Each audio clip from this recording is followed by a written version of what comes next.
Death of the High Street, Yeah. Broken Britain. Yeah. Is that where you? That's it, yeah. Death of the High Street, Broken Britain.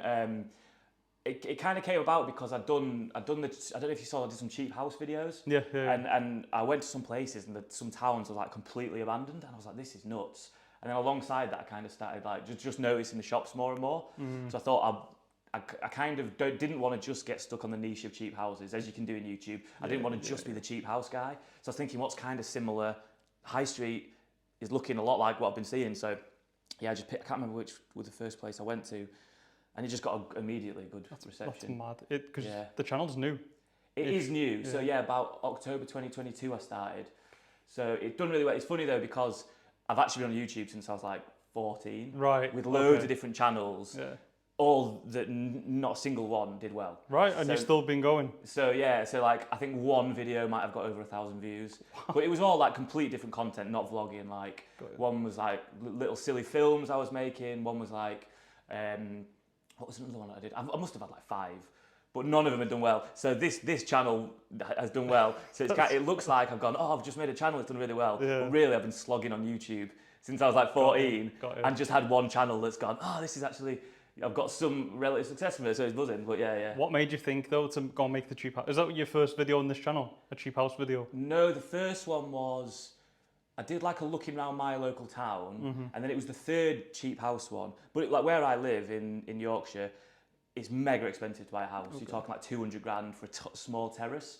But if you drive 20 minutes down the road, you can buy a house in Burnley for 10 grand. Yeah, like true, it's a shit, can I swear in this? Yeah, it's a shit house, but you can buy it for 10 grand. So like, I just kind of thought, well, I'm mega interested to see why. So I just took my camera along, did it. And then, yeah, that was the video that just kind of blew up the channel. In Burnley? Yeah, in Burnley, yeah. I looked at them houses years ago. They've gone up. They were 5 grand when I looked at them. Yeah, I know, man, yeah. It's funny because occasionally you still do see one for 5 grand. And I was really hoping I could see one, but I think one of the ones I saw was like for 12 grand, and it was just insane. Like, was it just a standard 2-bedroom terraced house? Yeah, but like... The ones where the toilet is downstairs? Maybe. I think the toilet was upstairs in one of the... I viewed a few, but the really bad one, I think the toilet was upstairs. Right. And then, I remember literally walking in with my camera and being like, this is going to make some interesting content. And like, I hadn't had anything, I'd had no success yet. So looking back, I kind of realised, houses, people are interested in houses. Yeah. The thumbnail, I did create a good thumbnail without realising, because I'm still not great at thumbnails. Right. Some days I'm like, that's a good one. Some days I'm like, oh God. So looking back, I was like, yeah, if a video was going to do well, it was that one. So yeah, so for like Americans watching, these houses are so cheap, but they're like, especially in American terms, they're tiny. Oh, tiny, yeah. That's one thing that a lot of people say, like, because I live in a terrace house. Yeah. I don't own it myself, but like I live in a terrace house. I love it. It's not big, but it's nice for me. It's fine. But yeah, Americans especially comment on my videos like, I can't believe that these are the houses, and they are tiny. Yeah. Some I've seen are literally just one that I saw was just like one room upstairs, another room, and then there's like a bathroom off. Like tiny houses. Right. And they do go for such low prices, but then you've got to spend so much money on them. Yeah. I don't view houses that are nice. They're all like trash, mold, structurally damaged. Some I've seen have like got no roofs at all. So to take one on, you'd have to be either minted or just a really skilled person.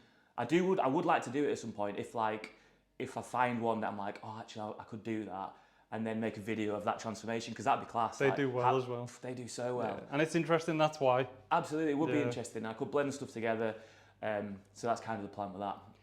Imagine if YouTube paid for that. That'd be boss. Yeah, that'd be nuts, wouldn't it? Yeah. Because people would see your, because you talk about yourself in it as well in your channel. Yeah. They'd see your progression from looking at nice old houses to buying one. I know. And doing it. That'd be boss. I think that is the dream. That would be the goal. Like to somewhere down the line, if YouTube still kind of keeps me, because I've recently just gone full time with it. So like, did you actually? Managed to quit my job, which was buzzing. The lucky thing, well, not lucky, but I was working in hospitality, earning no money. Like I was on like minimum wage. It's like my wage like wasn't that big at all. So I got very comfortable living at that. Okay. So when it came to the point of going full time, I was like, I actually don't need to earn that much. So I know some people have like, they come into it and they've had like a really decent job. And so then to leave that, you'd be like, oh, is it worth? Yeah. But for me, I was like, look, I've been earning like fucking just over $1,000 a month anyway. So now I'm like, if I can do that, then I'll be buzzing. And so what are your average views per month at the minute? Ooh, I don't know per month. I'm not sure, to be fair. It's a bit hard because like some months I have like a really good video doing well, and then so I had like a really good month in, was it November? Because if I do London videos, they do well. I think it's just because it has London in it. Yeah. It's like a banging month in November, and now it's like completely dried up. So now I'm really trying. I don't know, just January pays a lot less anyway. Yeah. So like this month I've been like really slogging it and like really trying to jump at ideas and go things, but I think I can make it work. Yeah, well, one of your London videos got 1.something million, I think. Did it, or is it close to 1 million? I think it's close to. Right. I think it's close to 1 million. Which was, I think I've got a mate who's really good at like writing stuff, and so I get him to come up with all my titles for me, and he came up with that one, and he was so buzzing. So I need to start maybe sorting him out a little bit, because he does nail it. Every time I send him something, I'm like, damn, that's so good. Yeah. So simple, but why didn't I think of that? I'll tell you something now. We've got a mutual friend. We're not going to mention his name. People will know who it is.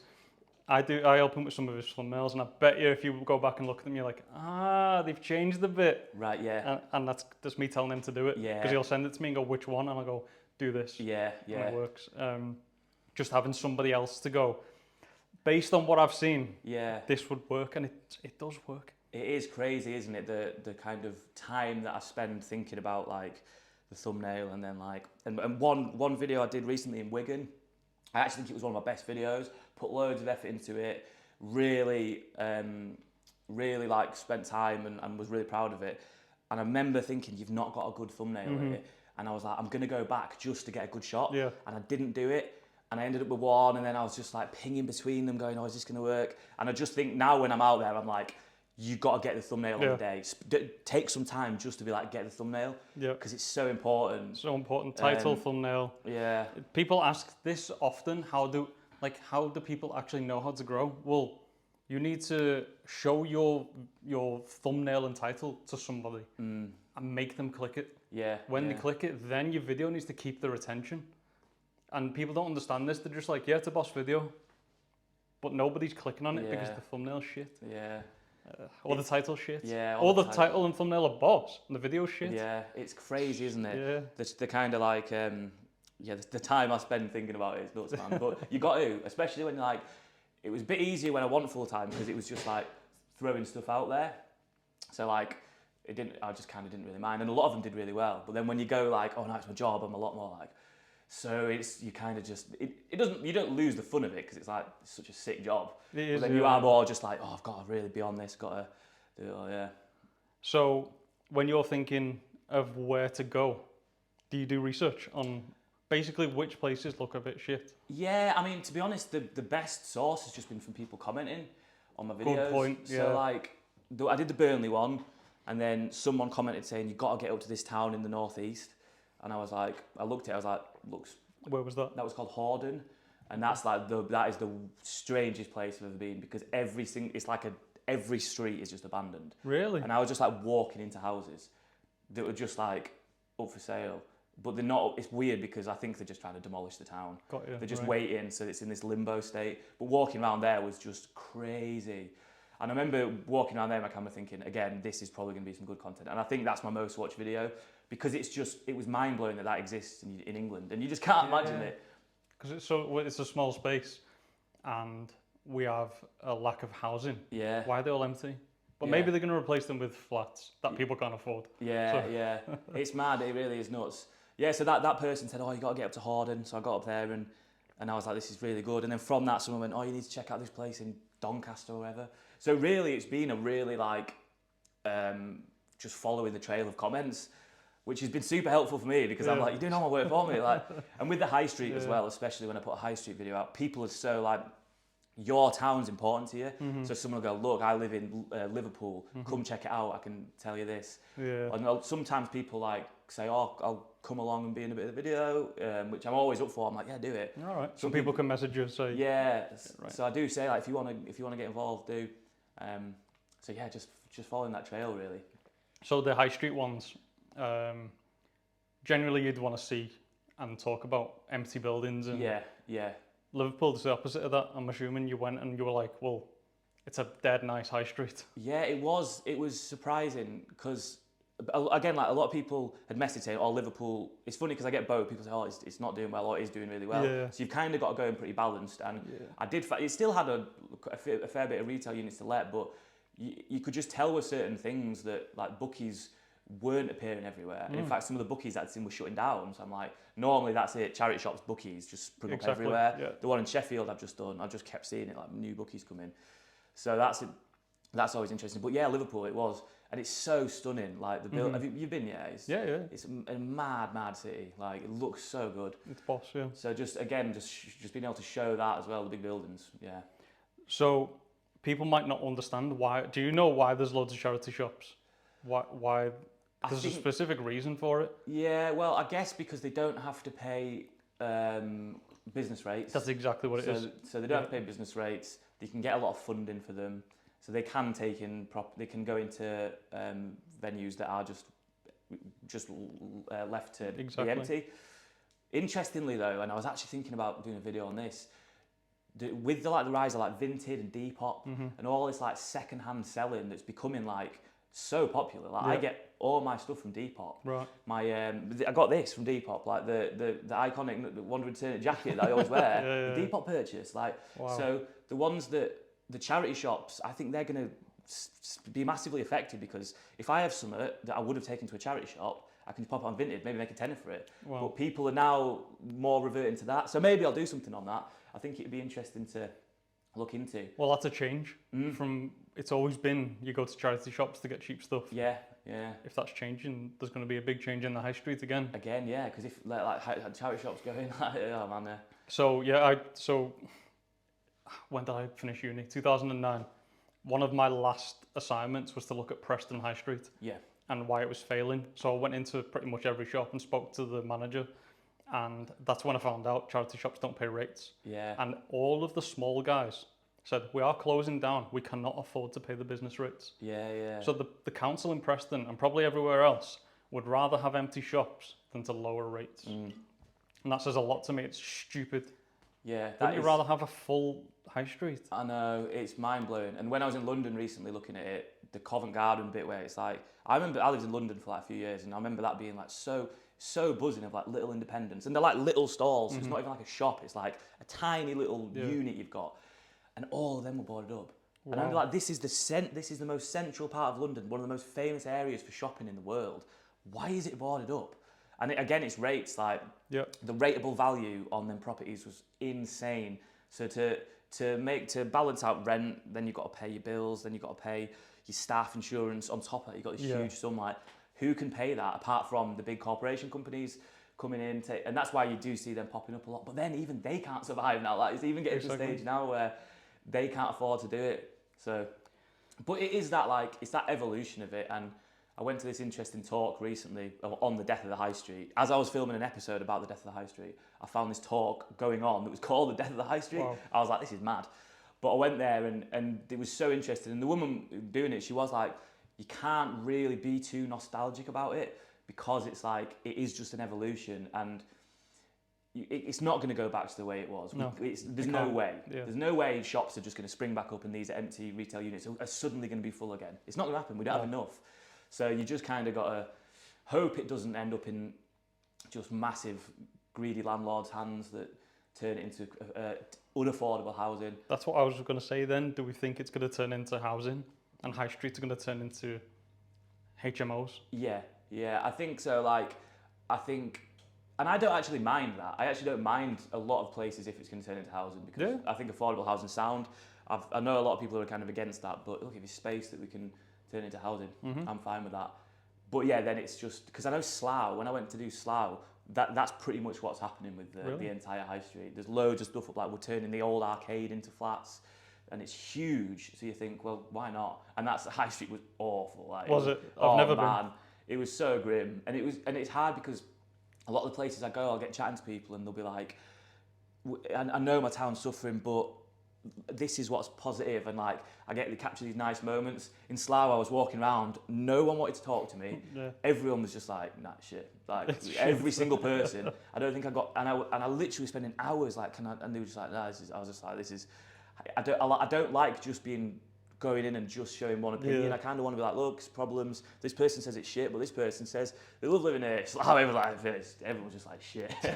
So I left and I was like, oh, okay, I can't really be too positive about that area. But what were the comments like in the video? Did anyone say it was not shit?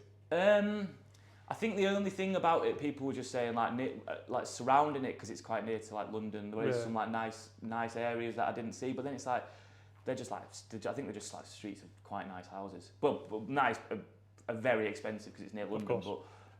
But yeah, no, there was that. I think out of all the videos, that was the one where everyone was on the consensus that it was a bit shit. Yeah. Have you done Blackpool? I've done Blackpool twice, man. Yeah, that's next level, isn't it? Yeah, I've spent a lot of time there as a kid. Yeah.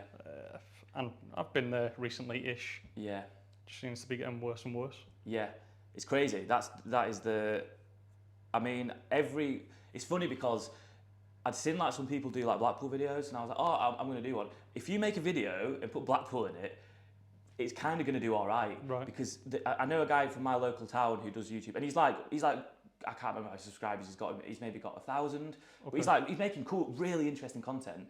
But he went to Blackpool and did a video, pinged way up, like did really well. I think it is just because it's so crazy there. Yeah. Like the decaying hotels, and it's haunting. Like you walk around and you're like, this is crazy how much it's fallen. So yeah, I've done 2 videos there and they've both done pretty well. And I think it's that nostalgia thing. I used to go when I was a kid. Yeah. Because I'm not from not too far away. And even when I was a kid, I remember it being like, this doesn't look great. Yeah, and then now it's like, oh my word, this is totally fallen. The last time I met some cool guys that had bought some of the cheap old hotels and were like turning it into cool things, because you can buy one of them hotels for like 50 grand. You can buy a hotel for 50 grand? You can buy he bought his 13-bed hotel, he bought it for 50 grand, and then he just had this huge building, and he was like, but he had a bit of skill to be able to do it up. Yeah. But yeah, and he showed me around it, and it was nuts. Like, nice. But it's that thing of, you can't. There are rules with it, so you can't turn it into a HMO. Yeah. So then it's already putting off a lot of people who invest in housing.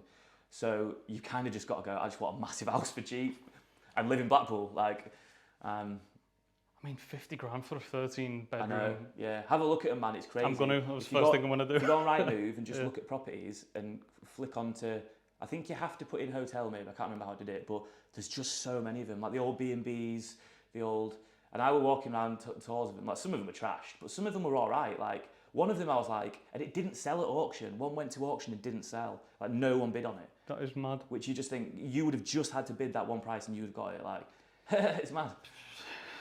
Watch this space. Yeah, innit? Like, I look on Rightmove every day pretty much to see what there is. Yeah. Because this is the thing, I don't owe any money to anyone. Yeah. And I would only buy a house cash going forward. Yeah. So that will be the move we do, whether it's abroad or here. What you want to do, I've done before. So I bought a house in Congleton. Oh, right, yeah. It was an old, bottling plant. Oh, cool. Small. Yeah. Pulled every piece of plaster off, every ceiling, every floor, redone it all from scratch. I'm not with the girl anymore. We split up. Right, yeah. But it was worth it. Yeah. We got it for cheap. Spent a lot of money on it. Looked boss. Would have been great to live there. I would recommend doing it. Yeah, but I did it all myself with some friends. Yeah. I didn't pay builders to do it. Yeah, I think I could do a bit of it myself. Like I'm quite handy with some stuff. And I've got a few mates that are class, plasterers and stuff. So it'd be good to get them on board. And then again, I kind of like the idea of promotion for say if my plaster mate come in, I could be like, oh, this is Jade's plasterer, check out his company and stuff like that as well. So it'd be cool to do a little bit of collabing with people that I know. I'm all about that. I'd love to do more stuff like that. So yeah. I think that's a class goal of yours. And if I could watch you go from working in hospitality to buying a hotel. Yeah, the hotel would be mad, yeah. Through YouTube. Yeah. It is one of the craziest stories. It would be cool, wouldn't it? Yeah, it'd be nice. It's fully possible. Yeah, maybe. I think if I keep just It's funny because I've been like so shit with my money my entire life. I've always been skint, never had savings. Right. And so like I literally when I turned 30, I was like, you need to do something with it. Like you need to do something creative. Right. So I bought like that DJ, the Pocket Osmo. I bought that and I was like, just start doing something. Right. And I was just like, and I was so buzzing I did because then like I've ended up like being creative, getting paid for it. Like actually be having a little bit of savings. I'm like, this is mad. It's such a nice job. Oh, you use the Pocket Osmo, the little tiny one? The Pocket Osmo, I use the one that looks like a GoPro. Oh really? Yeah. I was thinking about getting one of them actually as well. Yeah. It's decent, but as you said, people don't know that's a camera. Yeah, it's because mad. People do this and look at your camera, and it ruins whatever interaction you're having because they kind of go, don't know how to react now. Yeah. Or they do the opposite, and they're like, they talk to you, and then they're like, so I'm doing, and they turn into like a personality. Yeah. It's the natural reaction you want anyway. Yeah. But then that definitely helps. Yeah. If you're just holding a vape-looking thing in your hand. I know. Yeah, it's mad. Yeah, it's a decent thing. Yeah. So you used to have a proper big boy camera. Yeah, so that was for one of my other YouTube channels where I made like short films and I did some other stuff, but it was like a big DSLR Sony on like a gimbal which was heavy with a Rode mic, one of like the shotgun mics on top. So you're walking around like that, and I did one video, the first video of the YouTube channel I did on that, and I went, this is crazy, go sell it. Like I took it all to like CEX, and they gave me like 500 quid for it all, and I was like, I bought it years ago, and I think I probably spent a bit more on it than that, but then I saw that Pocket DJI, and I thought I'm just gonna go buy that. Got that, and then I look at it like I can't remember how many videos. It's starting to get a bit. Sometimes it says it's recording, it's not. So I'm like, maybe I do need to just upgrade now because I did a whole video where I thought I was recording and it just wasn't pulling them through. And then I got back and I'd missed that. I'd like captured some really good moments, and I've been like, I can't wait to see that. And I went on it and I was like, where is it? I was like, oh no. Nothing you can do because it's natural. You can't plan this stuff. Yeah, generally. And two of the reactions were these randomers who stopped and were just so engaging. Yeah. And I was like, this is great. I was buzzing. I was like, I can't wait. And then I was like, oh no, it's gone. Yeah. So maybe I do need to get a new one soon. But I keep dropping it everywhere. Like it's proper sturdy. It happens with a lot of cameras though. It's people don't understand this. Yeah. GoPro, I've had 2 or 3 of them. They overheat and turn off. So I was making a video in Ecuador in a barbershop, and I had a full conversation for like 2 hours with this guy in Spanish. The whole video's in Spanish.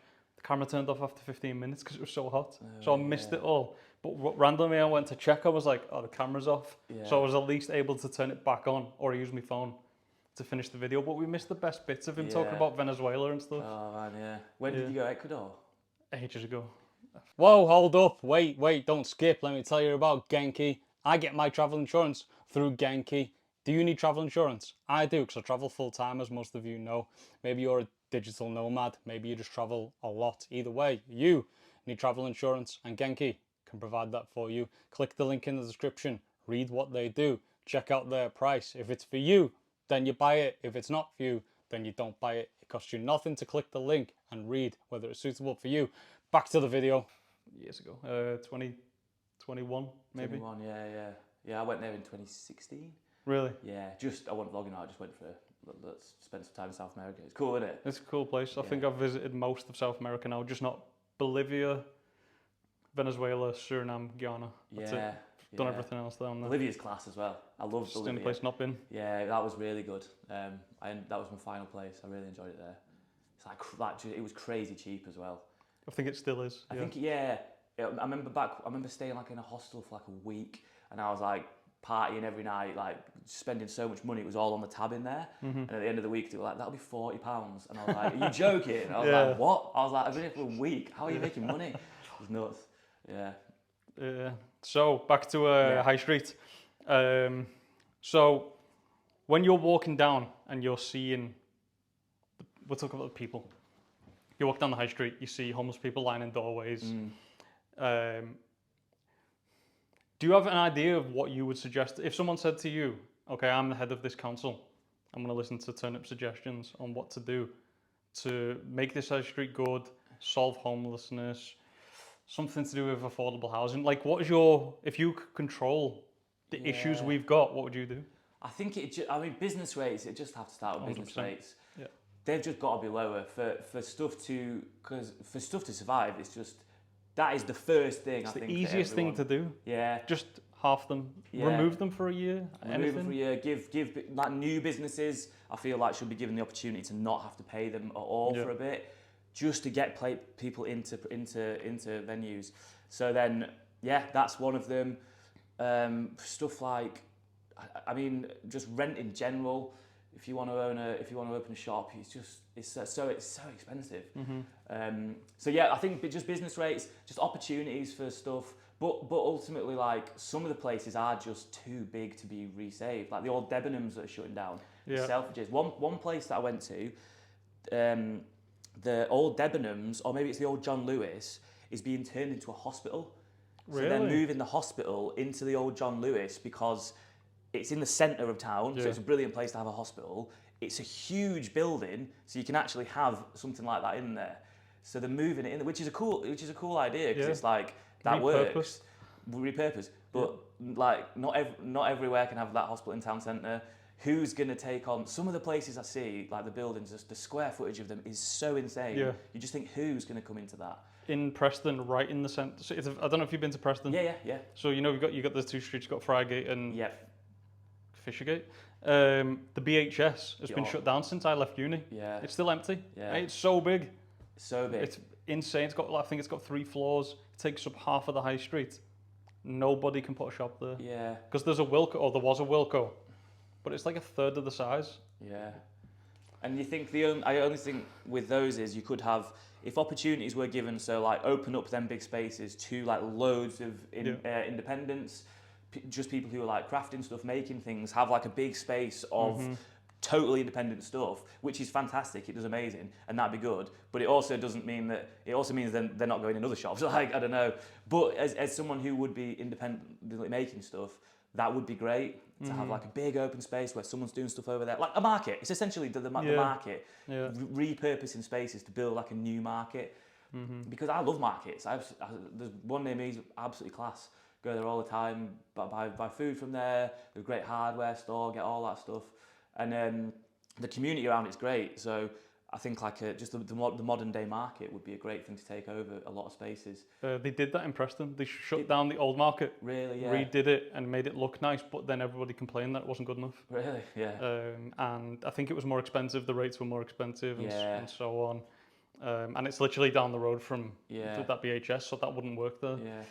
I also think, say if I owned a shop, or say if I had a product that I could sell and I was selling it really, really well, and I was obviously it's going to be online. Everyone wants to be online. It's the way to sell things. You can do it really easily. Even if I was given the opportunity of a cheap store in a town centre, low business rates, even someone said you can do this and it's cheap and affordable, I'd also be like, but can I be bothered? Like, I can make enough just from online. So even if it was all affordable and even if it was doable, a lot of people can go, look, I've got a warehouse, I can ship it from there to you really quickly. Why have this store that's just like an outdated model?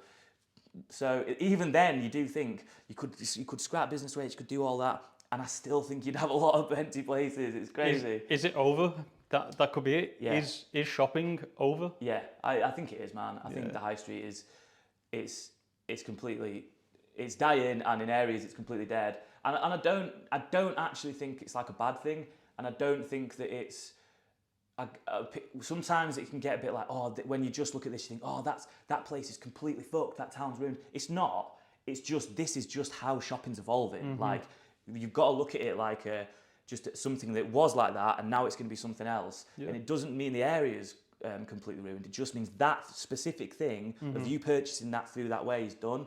So, yeah, it's strange because it is just shifting.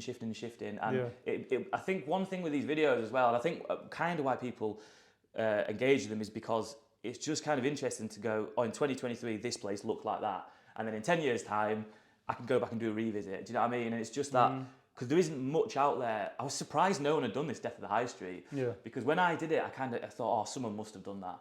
And I was like, literally no one's done that. I was like, go. Do you think, have you noticed people copying you? Yeah, it's an interesting topic, and I think it's totally sound to do that. It's like go out and do it, show your town. But yeah, since I did it, I've seen like some other people have got kind of done the same thing. But why wouldn't you? it's engaging. I can't do everywhere. Yeah. And also people do their local areas so well because it's like, they know it, they can talk in depth about it. Like some places I get information wrong, or do you know what I mean? So do you get that sort of message? You got this information wrong? Yeah, man. Right. And I do like, or like just pronounce something wrong, and then everyone goes hard on that. Like happened in my last one, I said something wrong, and then you just get, I was like, oh man.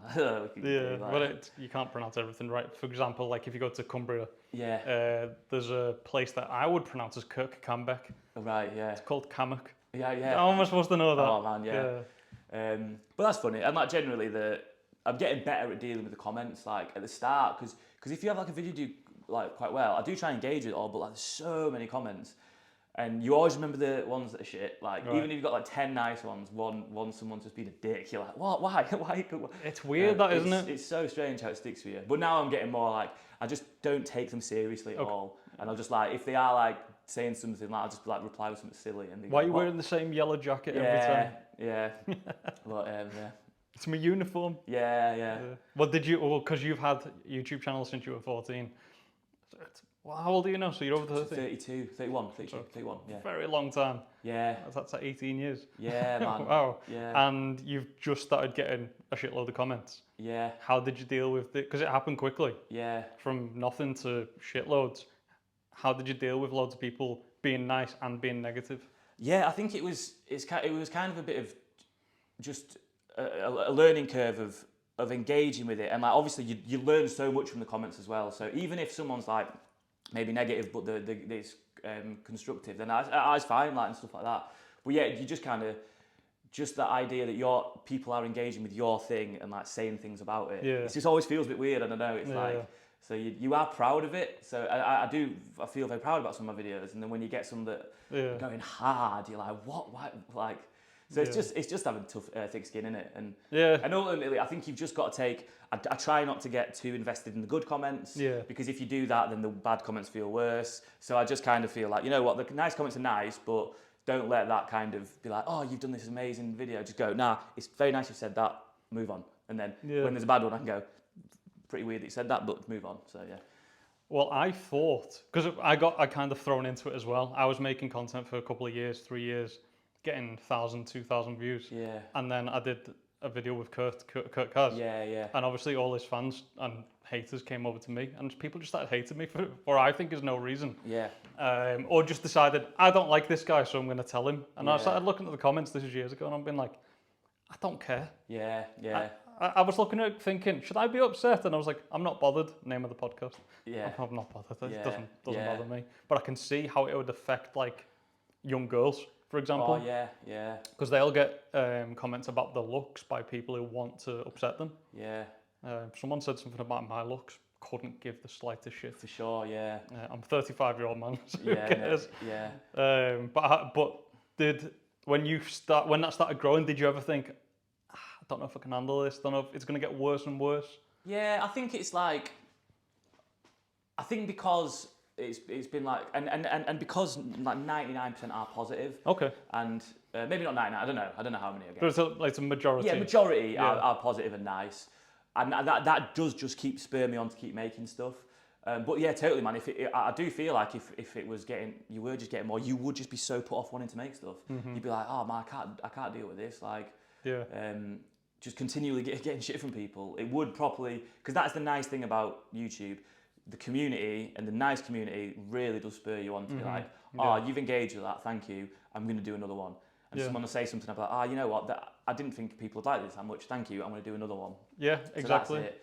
I get nice comments from people all the time as well. Yeah. And I respond to them. Like I message them back on Instagram. But if someone sends me a message on Instagram, a hate message, I just kind of look at it and go, I don't give a shit. Yeah. I'll never ever think about that message again. Yeah. But yeah, I can see how it would affect people pretty badly. It depends on your mental health. Absolutely, yeah. Because it's quite it's exposing it, putting all your content out there. And I think my content's all right because I don't really delve into me too much. I do a bit of it, but it's very like I'm always like that's the object of this film. Yeah. I'll talk about it a bit of me, but like I know a lot of YouTube is kind of like self-reflective. Yeah. And I think that'd be the hardest stuff. Like you see people doing very like this month's been hard, and then just like talking about that. I'd be like, that's well hard because you're just putting your entire life on YouTube. I don't understand why they would do that and not do it as a character. Yeah.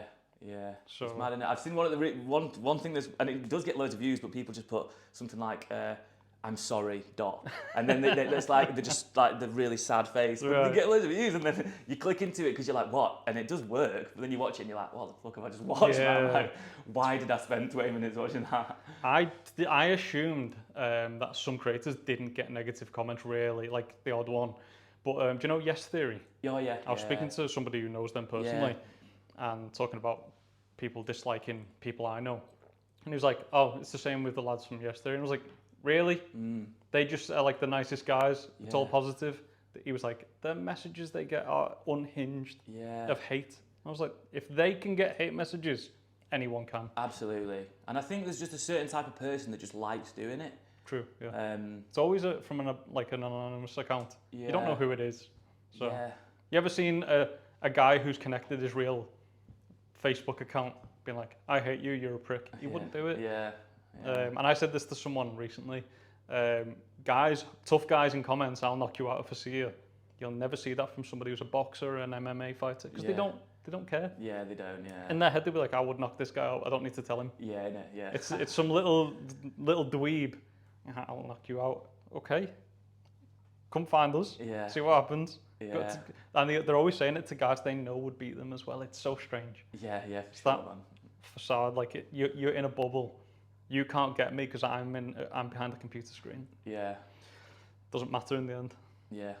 And especially if you're making money off it, hate comments just fly off. Think of that's it. Jake Paul. That's another thing, man. Yeah, and Jake Paul, like, he kind of growing on me recently, Jake Paul, because like, there's that documentary where he kind of opened up a bit, and I thought, you know what, you're playing the game so well. But I remember him saying something like, I was getting all these hate comments, and people were like being really, really like mean. But he was like, I'm making like 2 million per YouTube. He's like, I don't give a fuck. Like, and there is something in that like, especially with like vlogging. When I first started, and you can tell if you go back to my early ones, like my persona was a bit more like nervous on the street. Like I was a bit like, and I'd always feel like a bit of a twat, like pulling my camera out and going, oh, I've got to start filming now.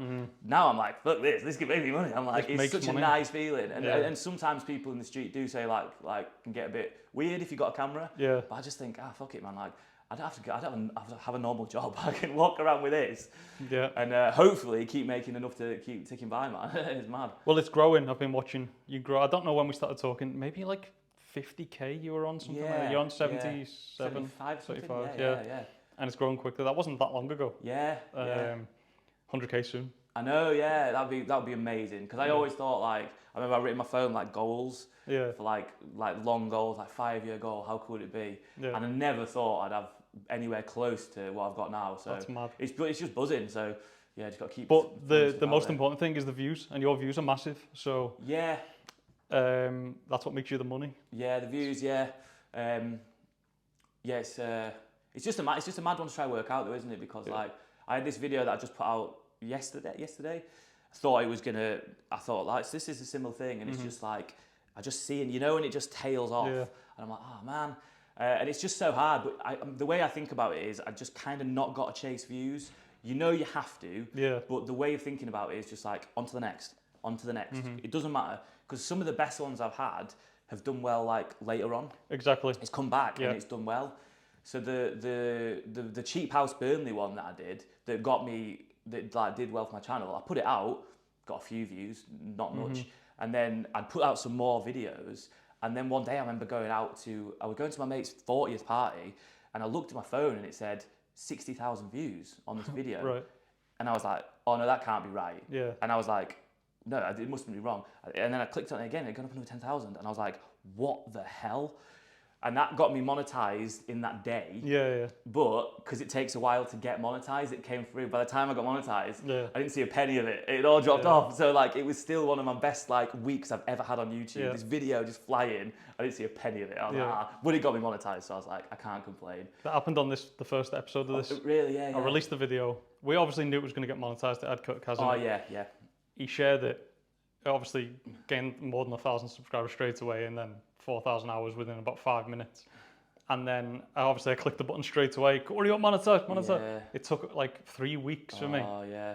And the second they monetized the channel, they demonetized the video. So it went. Yeah. and it stopped for, I would say, 2 months. That video got 1,000 views, and then for some reason went off again. Yeah. It's on 300,000 now, maybe. Wow, yeah. For a podcast episode. Why did they demonetize the episode? It didn't say. Didn't give me any reasons. Normally there's a reason. Didn't give one. That's so strange. Yeah, I spoke to them. Nothing. Wow. It doesn't really matter, to be honest. For this channel, it's just about views and for sure. Whatever. And also like getting that, because that is the hard. And I never went into it wanting to, or like even trying to be monetized, because I've had so many channels and I've never even thought about monetization before, just because like I never got anywhere close. So when it happened, I was like, oh, this is mad. And then that 2-3 weeks waiting, I was like, come on. I was like, I know you're gonna come through, and then dropped off straight away. But it did its thing.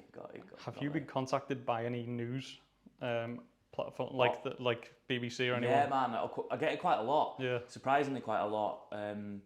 There's one journalist, I can't remember what paper he works for. He's really sound, and like he always asks me questions about it. And then what happens is he'll put an article out, and then there'll be like recopies of like his article that's like changing loads of stuff. So I got one where it was like this article came out. I was like, that's just not true. Like it was all about me and my video, and they've clearly just read this article and rewritten it. And I was like, that's bad journalism, that. Just a different newspaper, so they're not even doing any research, they're just copying this guy? Yeah, just copying this article. So I remember thinking, like, because at least this guy got in touch with me and was asking me questions. So I was like, that sound, like, I'll speak to you, that's interesting. Like, and it's great for the views as well. If I get, I don't know, someone publishes an article, I think the Blackpool one got into a paper somewhere, and then that got a lot of views for it. I was like, this is brilliant, it's a really good thing to have. But then I just started seeing all this rehashing of this article, and like got my name wrong. I was like, oh, what's going on here? But are they finding your real name? Yeah, they always like to do that. I was kind of like, I don't want to. I was like, kind of like, can you not just have me as a Wandering Turnip? And they were like, no. I think it's like a news thing. They love being like, my name is this, and then. But yeah, so I've had a few, not loads, and I think it's only when you see a video kind of doing well, and they just want to jump on the back of it essentially. Exactly. Mainstream media just goes, ooh, that video's got a bit. Let's just put something out there, and it looks like we've done something when they've just you've done the work. Yeah, they put my video in it. They write something that's kind of not true, and they make the headlines so crazy. One video was like said, the YouTuber compares this town to North Korea. And I was like, I literally never said that. I was like, in that video, I even went back, I was like, did I say that? I watched the whole video, I was like, I didn't say that. I was like, which place was it? That was Horden in the northeast. And they said you compared Horden to North Korea. Yeah, and then but then it was a bloody good clickbait, because you see this and you think, oh, North Korea, you're just like so clickable in it. I know news journalism's the same as YouTube, like you need people to click. Yeah. So you do have to ham it up a bit. You've got to be like, do you know what I mean? But flat out lie. And I was like, come on, like. But, well, there's an idea for you. Go do a video. Mention North Korea straight away. Yeah. This place reminds me of North Korea, and then just do the video. There's your title. Yeah. Well, with that one actually, with them when all the paper they were like quoting me wrong, I actually did like a response to it. Yeah. So I did like a YouTube video like calling them out, like why. So that was quite funny. I didn't do that well, but I was just kind of like, I wanted something out there to be like, I didn't actually say that, but and it was kind of engaging. It was like a different style of video on my channel, which I'm learning about. Like the niche thing's hard because like I kind of just want to just put whatever I want out. Yeah. I genuinely do just want to make content about absolutely anything. But you do kind of have to, especially when it's your job, you've got to think, well, I do need to do this style. It's like changing the style's hard. And I think it's like, because you've done many countries, haven't you? Yeah. You've been like all over. And I think I've never been to any other countries. So like I might at some point start doing that travel as well around other countries. My suggestion would be to do it on a second channel. A second channel, do you think? Yeah. Turn up abroad. Yeah, something for example, like that. Because the people who watch your videos, same with Wendell, they're interested in Britain. Yeah. Your audience is British. Yeah. It even happens with travel stuff. If I did a video in Indonesia, gained an Indonesian audience, as soon as I go to Mexico, they stop watching. Right, yeah. That actually happened, Serbia to Mexico, the Serbians just stop watching. Yeah, like, don't care now. Yeah. Why would we care about tacos? Yeah. It was literally that people commented, don't care anymore. Yeah. Come back to Serbia. So maybe. Yeah. But people make that mistake. They start growing and go, I'm going to do something totally different. Your audience goes, because it's not a TV channel. Yeah. It's a program. Yeah. People, I've got a mate who does this. He thinks his YouTube channel is a TV station. Yeah. And you can put different programs on. It's a program. The program is Wandering Turnip. Yeah. YouTube's the TV station. Yeah, yeah. So you've got to think about that when you do it. And if you're gonna do it over a period of time, slowly, so your audience morphs into what you're gonna do. Because it happens with big YouTubers. There was a guy called Jesse, an American guy in New York. He made prank videos, right? And then he just decided to do something totally different, like vlogging. His audience just went, nope, not interested. Yeah. And he made a video about it, saying, yeah, this happened, failed, dropped off. So even somebody with millions of followers can fail by just changing straight away. Yeah, and I think that is it. Like, because I navigated, and I still do the cheap house ones because I love them. People love those. Like, they're the ones that have got the most views because it's like. But the hard thing about that is now I've kind of done all the areas where there's proper cheap houses. Right. Like, so, and some of the places I've been were like amazing to visit because it was like, that's so crazy to see. Yeah. But I can't keep doing them because there's not enough places in England. So, or there's a few more down south that I could go do. But like blending that to then do the Death of the High Street, I was like, is this going to work? And it did, luckily. And then I think the nice thing is I can kind of choose place, have the High Street as like an element of it, and then also explore other stuff, which is a good thing. Like, it's kind of a good thing to do. Well, you'll never run out of towns, ever. No, exactly. There's too many. And so I think just kind of, as long as I can I'll keep the High Street ones going. I'm going to do like a Made in Britain series, following like products that are made in Britain. Right. Because like, I think the audience actually suggested this. They were like, as well as the High Street, you could like celebrate stuff that's still being made. So I was like, you know what? I think that'll be all right because it's like made in Britain. That'll be cool to celebrate alongside it. So I think that'll do all right. So I'm starting that. I've got a couple of episodes coming out. These are the ones where I say in the camera because I'm filming inside a lot, like going to factories and like going to like watching stuff being made. So I've got like, I just maybe need to figure out how to use better photography skills. Well, you're getting paid now, so. I know, man. That's it. Like I can just get a better camera or whatever and do that. So I've got a friend who's really really good at camera, so I could even get him along to some of them and film with me. Because inside a place, it's like if I'm looking at something, it might be cool to have me maybe being a bit more hands-on with the product and being filmed. So. Be interesting to see that. So like, as soon as you said that, I was like, that's a boss idea. Yeah. So like, a car that's still made in the UK, that's interesting to me. Yeah. So Aston Martins are still made in the UK.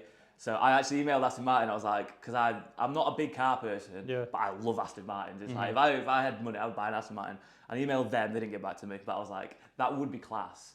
But a few other companies, like smaller ones, like interesting things that have been made in England, and still are, they're well up for it. They're like, oh, brilliant, yeah. Like, the hard part is a lot of them have gone, we've looked at your content and we like it, but like, it's not really made it. And I was like, no, I'm starting the series. I think once I've got one episode out, I think people will be like, okay, cool. Then I can send that to a company and they can go, oh, nice, yeah. So I'm excited to start that. You ever heard of the company Ariel? They make cars, or one car, Ariel Atom. Yeah. It's a insanely fast car that looks like a go-kart. Right, yeah. It's made in like a shed factory in the south somewhere. No way. I'll send you. I've driven it. It made your face. Did you watch Top Gear? The old Top Gear. Yeah. There's a video of Clarkson in this Ariel Atom. It's got no roof and it's just like metal bars. Wow. And his face like pulls back on it. It's that fast. Yeah. I've driven one. It makes you feel sick. Wow. I'm sure you could get in there. Yeah, ping that across, mate. That'd be class. It's such a boss car as well. Yeah. I think that's another nice thing when I said, I want to start this Made in Britain series. Again, like people were just like, I make this down here. Come and have a look. I was like buzzing. I was like, again, like, thank you. You're doing my work for me. When you bring out the first one, I bet you people start messaging you saying, I make this in England, in Burnley. Come see me. Yeah, for sure. So that'll be cool. So that's again, like, I'll still keep the High Street stuff going because I think it'll be nice to be like, Death of the High Street, but how nice is that this is still being made here and it's not cheap Chinese crap? So, because I genuinely am it's hard because when you skin, like stuff that's made in England just costs more. It's just a fact, it costs more. So, but like, I do really try and just avoid like cheap Chinese shit. It is, that is a phrase I use, cheap Chinese crap. It is crap. Yeah. And it's called cheap Chinese crap for a reason. I work at other YouTubes and we're trying to get merch and products sorted. Yeah. And every time one of the companies I speak to send me something, I'm like, where was it made? If it says China, I'm not touching it. You're not giving that to our customers. Yeah. It's crap and they send it and it's shit. Yeah. It's never good. Nah, it's like, not. why? You've got stuff made in Bangladesh, which is good, and Pakistan, which is good, Indonesia, Mexico. Why is China so shit? Yeah. It's going to get demonetized for this. Yeah. might have to cut this out. Yeah. We'll see. I'll upload it and see. Because that's a genuine view of mine, and I'm allowed to have it. Yeah, no, absolutely. Yeah, and you've got the same one, obviously. So true. It's very true. The stuff made in like the US, Germany, Spain, Canada, then you can even go to like some stuff made in Morocco and Turkey, still very good. Yeah.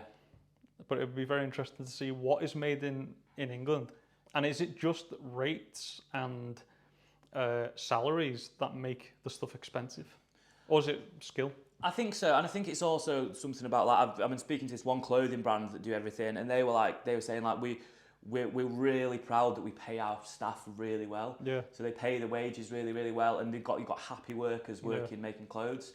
So that cost then comes on to the customer, but it's like I'd rather my t-shirt that cost me a little bit more. I know that the person that made it was getting paid a decent wage instead of like that fast fashion industry where you know it's people getting completely like abused and taken advantage of in countries that are just, and it does happen in England as well. I know there's loads of factories in, I can't remember where it was, one got busted recently, like company were like just like people just working in completely terrible conditions in the factory. Here? Yeah, somewhere in England, I can't remember what it was like Lincoln. Wow. And they were working for like £3 an hour, just people that can't get, probably a lot of migrants and people that can't, or maybe awaiting citizenship, so they can't get a normal job. It's nuts, mate. So, but yeah, I think the Made in Britain, like just supporting good work industry, would be really interesting to do. Purely to do it myself, but also just to actually go around and see it. Like, it will be cool. These were made in Australia. Oh, really? And when I seen that on the back, I was like, that's cool. Yeah. That's why they're so expensive. Yeah, really. My cousins, they're Australian, and they own a plastic factory. Wow. And they're known for paying their staff well over what everyone else pays. And he's so proud of it. Yeah. And that's boss. Yeah, well, I think that's it, isn't it? Because it's like the few people that I've kind of done everything so far independently on YouTube. I've not really had to do other stuff, but I've had a few people I've had to like do it, and I've been really, when I've been able to pay them, I'm so buzzing that I've actually been paid pretty well for it, and it felt really good because I was like, oh, this is nice. Because if I was, when I've got my mate who's like a joiner. And whenever he's like, oh mate, can you give me a hand with stuff? He always pays really well, and it's just such a nice thing to do in it, just to like. So I just, celebrating that's good. That kind of part of the... So I know you've collabed with Wendell. Yeah. Who, he walks on with the camera, but it's a kind of a different topic to yours. It's still Broken Britain, but it's different. He's very good, in my opinion, at what he does. Oh, he's brilliant, yeah. Who else have you collabed with? No one. No, just Wendell? No one, just Wendell, yeah. All right. Just Wendell I've done.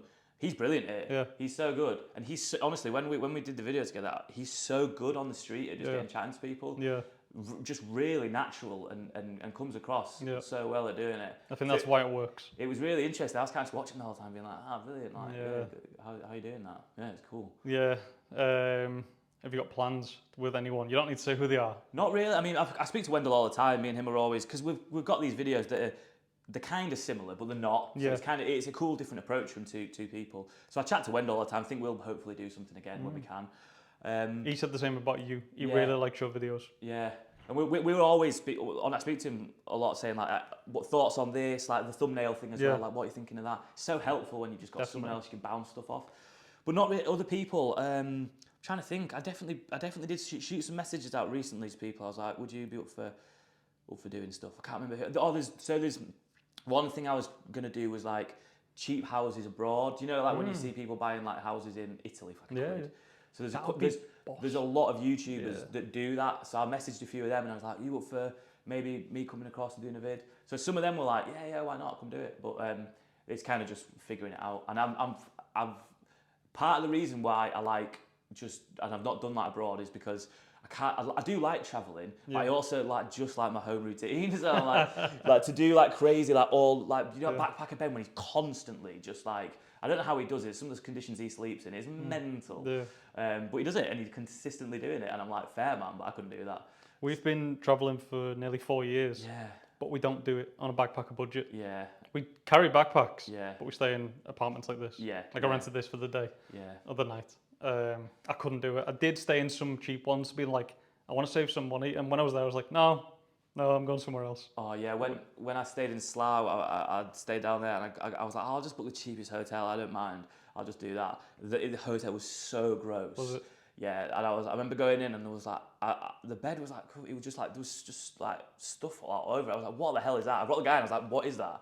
And he gave me another room, and I was like, I'm just going to a Premier Inn. I was like, I'm just going to a Premier Inn. I was like, I can't do this. It was like, stop spending 30 quid on a hotel. Like, you can spend like a little bit more and have like a nice sleep. It obviously costs you money to make these videos. Yeah. Because travel in the UK is expensive. Yeah. So before you were making money, you were just spending all your money to make content that made no money. Yeah, for sure. Yeah, that was it. And yeah, just kind of throwing ideas out. Luckily, this channel did get monetized pretty quick in terms of as the Wandering Turnip, but all the other ones, yeah, just kind of just do. I think the best thing that I've thought with it is kind of like don't aim for the money. Like just don't kind of remove it, because you can definitely get into chasing that. I could just do a certain type of content that I know people would be like, oh, that's that, but I don't want to do that. I kind of want to give a bit more of a broad stuff, and also it does make it better for me that I can then maybe like make the niche malleable and move into something else. I feel like if you do just go so hard on one thing, that a lot of people do, and they make loads of money from it, but then if they ever want to do anything else, you'd be like... They can't. And I've worked enough shit jobs to be like, I don't just want to be doing one thing. Yeah. Like, I want to be able to be like, I'm going to do this for a bit. And if you like it, great. And hopefully I can keep it coming. I think you'll be surprised at what happened this year to your channel and your bank account. Yeah, 100%. Because obviously I know how much you make by looking at your views. Yeah. You'll be surprised what happened this year. Yeah, I mean, I'm just looking forward to 100,000. Hopefully I can get that. Next few months. Yeah, that'll be buzzing. If I have a few more videos do well, I reckon that would be great. That'd be a nice one. And then just keep doing it, man. Yeah. I'm literally going to try and hold you to buying that hotel. Maybe I'll go off with you. You never know. Yeah, mate. Well, yeah. I'll say like if I get some more video ideas out about stuff like that, we'll definitely chat more. It's just so interesting, dude. It's mad. It's so interesting. I didn't even think of it because I look at houses. I've never clicked the business properties or. Yeah. I never thought about it. Literally, when you go, it's what I'm going to do. Yeah, have a straight look. Blackpool hotels. And like get on. Don't just go on Rightmove. Like go on a lot of the auction house websites. Because that's where I find a lot of my cheap properties from. Because a lot of them don't pop up on Rightmove. You go on like Auction House Lincolnshire or Auction House Lancashire, come up and you'll just get a map and it'll just be like, fucking hell, there's all these houses. Zoom in, Blackpool, there's some there, let's have a look at them. Have you been to an auction? I've not been to a live one. I do watch them all on YouTube, or not just online, sorry, when they're going up. That would be mad to go. Yeah. And see somebody literally go 45 grand. I know, yeah. I'll buy that house. Yeah. I've done that with cars. I've been to car auctions and bought them. Never a house. Yeah. Maybe in the future. It's so funny though, because like the one, like I always, when I've seen a house that's been on for 10 grand, say, it'll go to auction, so it might sell for more, it might not. But you've always got the person like, it's at 12 grand, like really bigging it up. Like this place is like a really nice, and some of them are like, do not spend 10 grand on that house. Like some of them are so bad, worth nothing. But the Blackpool ones, it's crazy. I literally, it's the first thing I'm gonna do. Make a brew. Yeah. Look at hotels in Blackpool. Have a look at some hotels in Blackpool. Yeah. That's so crazy because Blackpool could be boss again. Make Blackpool great again. No, absolutely. I genuinely think it could. Like, and the video that I did with the guy who bought one there, and he's like done this mad thing where he's like turned it into a digital nomad hotel. So it's crazy. It's so interesting. So like there's innovation around it. Like if you're smart and you take on this property, there's cool stuff you can do. 100%. But it's just, you just got to again look at Blackpool. It's not going to be the world's best seaside resort as it once was. It's not going to get that back. But I like Blackpool. Yeah. I like every now and again just going and wasting money in the arcade. Yeah, mate, same here, yeah. And the beach is well nice on a sunny day. People are well sound. Yeah. Pints are quite cheap some places. Like, I every time I've gone, I've been like, you know what? It does look shit, but sounds. Well, the promenade looks decent now. Yeah, it didn't used to. Yeah, it's kind of just that step back, and you just like, whoa, that's crazy. Have you been down? Have you took a step back from the pleasure beach? In that end, south end? I can't remember how far I got down in one of my videos. I know I didn't go far enough because some people like you just missed some crazy stuff down there. It's just full of drugs and what you can imagine in the most. Is it the most deprived area of the UK, Blackpool now? I think it's got to be up there, and I think in terms of like abandoned, rundown property by square foot, it's got to be because like the size of some of the stuff that's just left vacant, you're just like, whoa. People don't understand as well because, like, obviously being from Lancashire, Yorkshire or Lancashire. Yorkshire, yeah. I was actually born in Lancashire, but I've lived in Yorkshire. Right, I was just going to say, you're talking about Burnley. Yeah. The terrace houses are tiny, but in Blackpool they're massive. Massive. Massive, Crazy. British massive. Yeah. But then ones with the porches and the door, what they call bay windows. Yeah. Massive. Yeah. So you get slightly out of the centre of Blackpool and the houses become huge. Yeah, it's crazy. Yeah. Some of the most interesting properties I've been to see, because the one that I went to, one of the ones I went to see, I was literally counting the rooms and I was like, I can't believe there's another room. I was like, how is this place so big? And that was the one that didn't sell at auction for 40, 50 grand maybe. Didn't sell. No one bid on it. And what was the area like? Yeah, it was all right. On that street, actually, three people I got chatting to, 2 of them showed me around the hotels they'd bought. So 2 guys let me into the properties. I'm like, yeah, come and have a look around, which was like, this is buzzing. Yeah. And they were like, why is no one doing it? Like, this street is changing, because if you've got a street of people doing it, sound, like, you can see it working. Some of the streets are still just like completely derelict, but you only need a couple of people to be like, this is cool. And then you've got a whole new look on it. Yeah. And if like, like you say, if I saw one come up and I did have the money, I'd be like, I'm buying that. Like, I bought a house, I bought a Blackpool hotel, do you know what I'm saying? Yeah. I bought a hotel. I bought a hotel. YouTube money paid for my hotel. Yeah. That's a story that you'd end up on all sorts of interviews. And it'd just be the most fun thing to do up this big house, and it'd be wicked. Well, that would be a story. Oh, to be fair, your story already is persistence profited. So yeah, that's it. You kept doing it. Just how many channels over 18 years? Yeah, I must have had 4 or 5. And now it's your full-time job. Yeah, it is funny that, innit? It's like I'm on that new YouTube thing on Reddit where it's just like advice for people. Right. And the main thing you just see is just be consistent for ages, and something might happen. Might not be this channel you're on, might be another one, but but I guess it is that thing of learning the system like anything. Like because I got on it from such a young age, I've always known how to just figure it out and work it and have fun with it. How often do you make videos and just scrap them? Scrap them? Yeah, just completely. Oh, quite often. More often than probably, you'd think, because I just, sometimes, I did one recently and I was like, you know what, it's so off the niche. I was like, what's the point? Like, I just was like, no one's gonna watch it. Exactly. Yeah, so I just scrapped that. And it's funny because you put time into it and done it, but yeah, I still keep them. And in fact, you know what?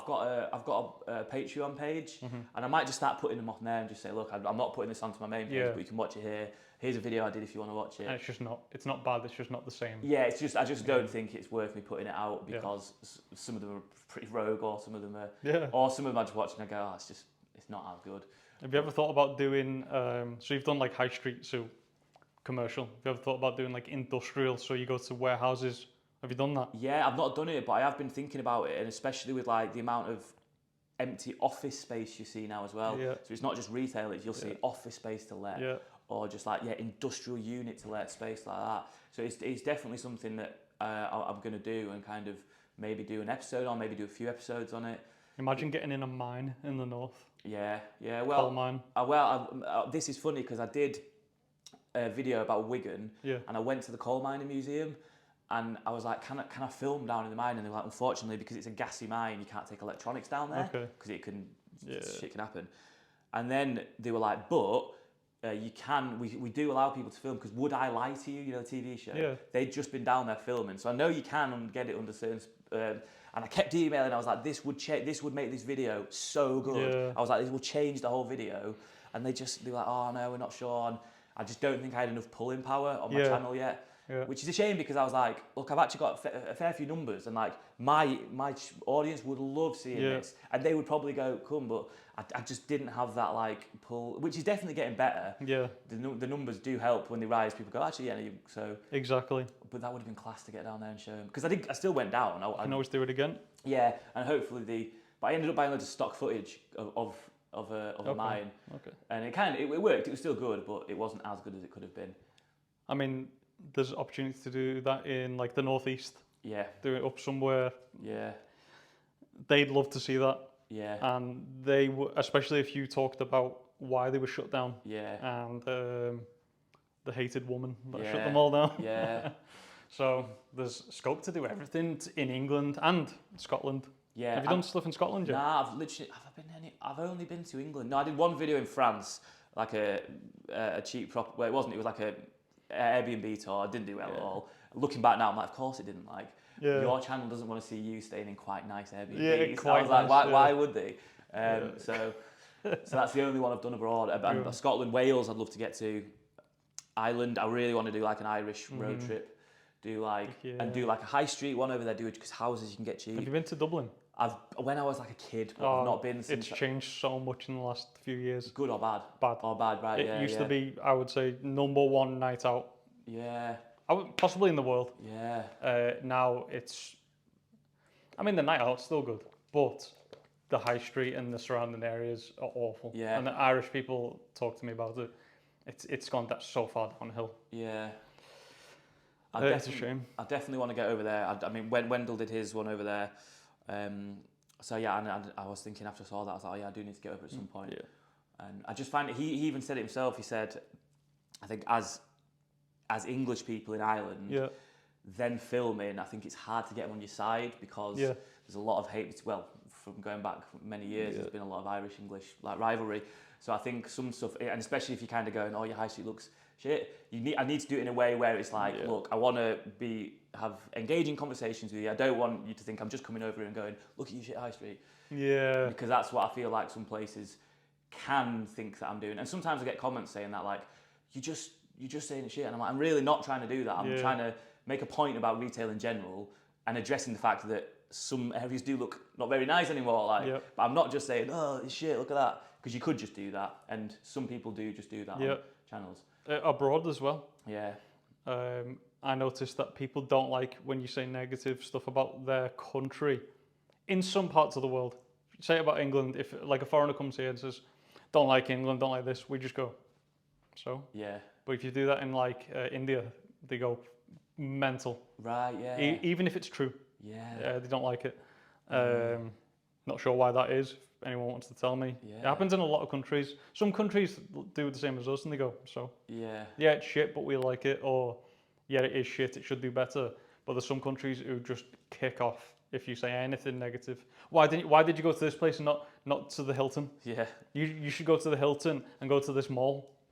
But that's not the real whatever country I'm talking about. Yeah. That's the fancy one. It's like going to North Korea. Yeah. And going in that hotel and going in on that street with the two big photos. Yeah. 5 streets back where you're not allowed to go. Doesn't look like that.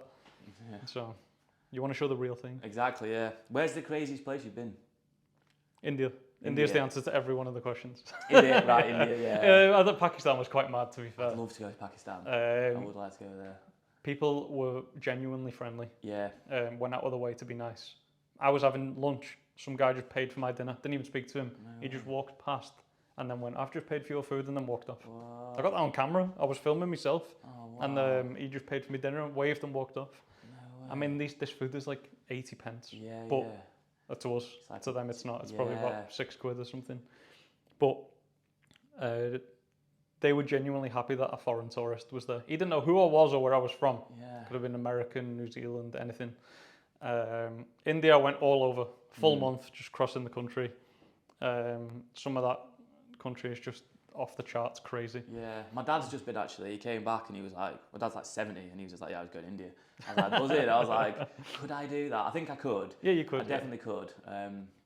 Yeah. If you started the Turn Up Abroad channel. Turn Up Abroad, yeah. And started it in India, you'd gain Indian followers. Yeah. Quickly. I think I'd have to do it a bit nicer. Like when I did South America, I used to be able to just like turn up with like a bag of nothing and sleep anywhere. Yeah. And I'd be like, fuck it, this is great. I've changed. I couldn't do. I look back at that trip and I'm like, how did you do that? Like, yeah. I like the comforts now, so that's it. Well, the good thing India have got is fast internet. Rapid. It's rapid. Oh, wow. I was in Amritsar, which is in Punjab, and the hotel looked nice on Booking.com, but it wasn't. It was shit. I'm sat in there thinking, I'm gonna move. Open speed test, and I was like, 800 meg, I'm staying here. Yeah. Started uploading all my videos. No way, wicked. Yeah. And you don't get that here. My internet back home is so slow. Yeah. So I'm leaving soon though. I'm off to Morocco. Oh yeah. And then I won't be back for a long time. Nice. Well, where are you going in Morocco? Marrakesh. Nice. Just flying straight to Marrakesh. Nice. See what it's like. Marrakesh is cool. Yeah. I've never been to Africa. Been to 77 countries, not once in Africa. 77 countries. Yeah. Damn, that's cool. Never been to Africa. Yeah, Africa would be cool. Yeah. I mean, Morocco. But I've got some mates that just travelled. Like they travelled like Africa, like to all the places that you just think, wow, I don't know anything about it. Was it safe? Was it? But they were like, it was incredible. It was just like so good. And he was kind of like, I think, you know, like that Asia, like the kind of, that had its boom and everyone was like, this is like a culture shock in Asia. Like Asia's not a culture shock anymore. It's you go there, it's like, it's so westernized. Yeah. Even when I went to South America, Colombia just felt like that's what I liked about Bolivia, because Bolivia felt it's like so traditional still. It didn't feel like westernized at all. Yeah. And that's what would be cool about going to at certain places in Africa as well. Definitely. Where did you go in Colombia? Colombia, I did Medellin, Cartagena, somewhere else on the way up, I can't really remember. And then down, I did then Colombia, Ecuador, Peru, Bolivia. Cool. And spent all the money and had to come home. I went over there, I was like, see you later everyone, I'm going to live in South America, I'm not coming back. And then like 4 months later, I was like, I'm back. Did you have any plan of making money?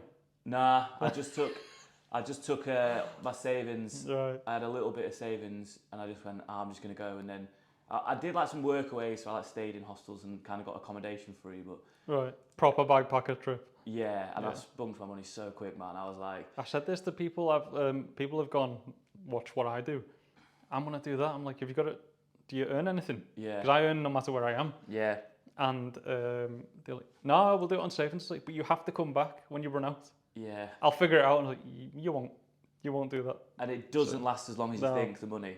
I remember in my first, I think I'd been there like 2 weeks and I'd spent like what I'd been hoping to like live on for like 2 months. Wow. In like 2 weeks. And I did. In Colombia? That was in I think that was Colombia. Yeah. And I remember I was partying all the time. I was like, this is what I want. I was like, this is sick. So then I was like, then I had to reevaluate. And then I got to a point where I went, fuck it, just have a good time. I was like, if you run out, go home. Like, fine. As long as you've got a flight home, you're good. Yeah, but then I came back to British winter. I remember and I was still in like travelling mode, and then I was just here. I was like, oh god. I was like, I need a job quick. Yeah. I was like had a slight tan for a bit. And I was like, oh god. Yeah. You got the memories. Yeah. The memory it was so good. It was one of the best trips. Yeah, the best trip I've been on. Yeah. Well, there's another goal for you: make enough money so you can go do that where it's not an issue. Yeah, that's it. Yeah. It's funny you say about like starting other channels and doing like because I have thought about that before and never thought, should I do that? Because you can always do that thing of like, I'd probably get a bit of traction straight away because I could be like, if you like this, have a look at this channel. Yeah. So you've already got a foot up, so maybe I should. You never know. You could do the content you do now in the US, Canada, South Africa would be super dangerous. Australia, New Zealand, Malta. Yeah. English-speaking countries potentially gain their audience. Yeah. Maybe there's not a big audience in Malta, but in the US. Yeah. But you could potentially then lose your current audience. This is a dilemma people have. But you could also do Wandering Turnip in the USA. You never know. Yeah. Imagine how much they'd love that. I know, yeah. But you walk down one wrong street in Detroit, game over. I know, that's it. Some of the stuff I watch, like, it's funny because I do get a lot of comments saying like, because some of the areas I've been to in England are like, they get a bad rep. Yeah. Some places like, this is so dangerous.